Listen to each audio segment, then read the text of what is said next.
Hi, so this week I'm going to go over describe an intercultural encounter you had with a deaf person that stands out to you, makes you think, or in which the outcome was surprising, reflect on the impact the encounter had on you. I did a lot of thinking because I've had quite a few intercultural encounters with deaf people while being here in Greeley, especially while being part of the ASL club. And we had a teacher named Christy Smith, and Christy was on Survivor. She was the first deaf contestant on Survivor. So I remember for one club, she let a few of us come and ask her like questions about Survivor and how she handled it being deaf. And that really stood out to me. So she said things like she had hearing aids. Each time her hearing aids died, they would throw them out.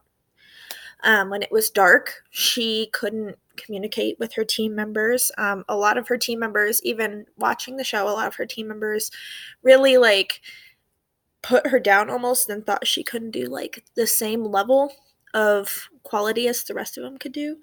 Um, Within our book, within Reading Between the Signs on page 81 on my copy, says, as well as facing daily communication challenges, deaf people also missed out on the constant barrage of bits of ambient oral information that hearing people take for granted. So specifically, she was telling us about how in a certain part they would get together before each thing and discuss what they were going to do. And they would throw in like little bits of what they thought, and Christy would often go, hey, what's going on? And they go, nothing important. And Christy said that often this like pushed down on her and made her feel lower.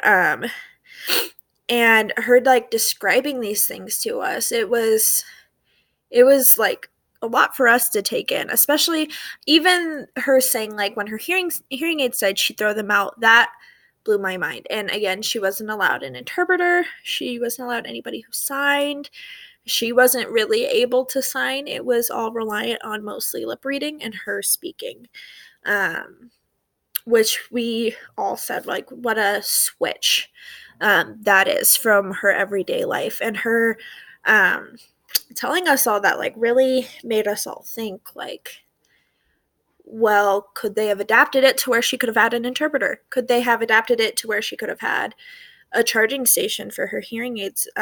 Could they have adapted it for her to use ASL at all type thing? Like if she had an interpreter for those team meetings, how would that have affected anything? Overall, she came in sixth place, um, which is fantastic. But we also talked about if she had these resources, would she have been able to make it even further?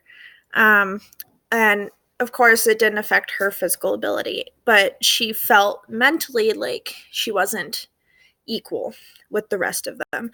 And that just really stood out to all of us in that group. Like, it was almost heavy, as if it was almost suppressing her culture. So she got to be the first deaf contestant on Survivor, but she also had to compromise herself in order to do that.